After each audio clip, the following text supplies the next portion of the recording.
It's been a tough few years for the hospitality sector, but are things getting better? Hello, I'm Dominic Walker. Welcome to J&W's Inside Man YouTube channel. Please subscribe to the channel, like this video, and keep the conversation going in the comments section as well. Now, David Frankland is a partner within J&W's real estate commercial department, and David has a particular specialism in hospitality. In fact, David works with some of the biggest and best known brands in the hospitality sector. So, David, can you give me an idea of some of the transactions that you work on? The thing with hospitality, it's a really broad sector. So it takes in obviously lots of different types of businesses, hotels, pubs, bars, restaurants. So as a result of that, you get lots of different types of transactions. From my side, one of the things we commonly see would just be a straightforward freehold type of development where what's important for the end user is the ability to develop out to their own specification and requirements. But that said, leasehold transactions can be equally as common, with a tight specification requiring developers to deliver really a key product and something that's consistent for the occupier. One area that we see a lot of transactions at the minute is on going concerns. So that would be buying a business, either maybe single asset or series of assets, say a chain of pubs. And that can be done as either a share purchase, so you purchase the shares in that business, or potentially you just buy the assets themselves. And as I said, because it's a bit of a broad church, we get into things like operation type agreements, hotel management agreements.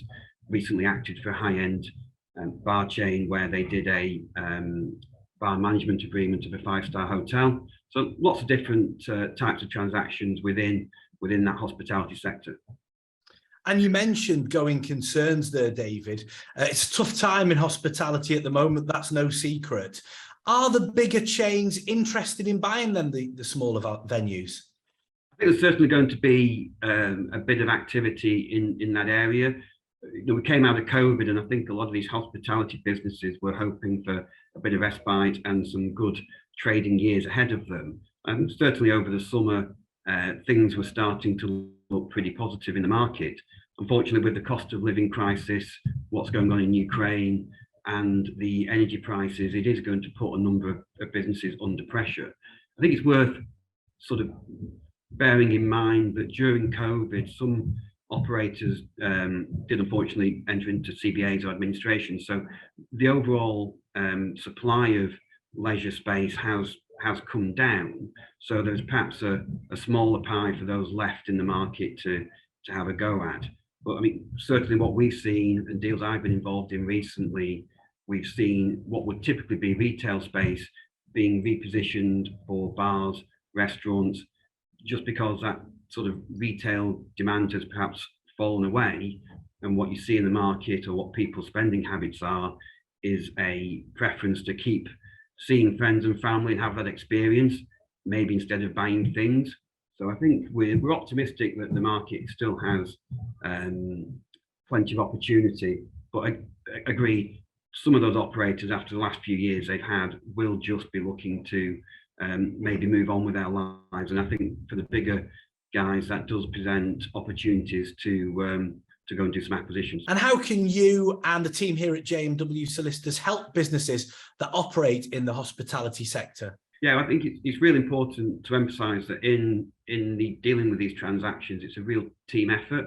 They bring in all the different service lines that thankfully J&W can offer. So I personally will work closely with our employment team, with our commercial team, with our corporate team, really so that we can give the client a one-stop shop and service all the different elements that come into those transactions. It's great here. What we try to make sure that we provide is a partner-led service, and that's something that I believe our clients really get the benefit of.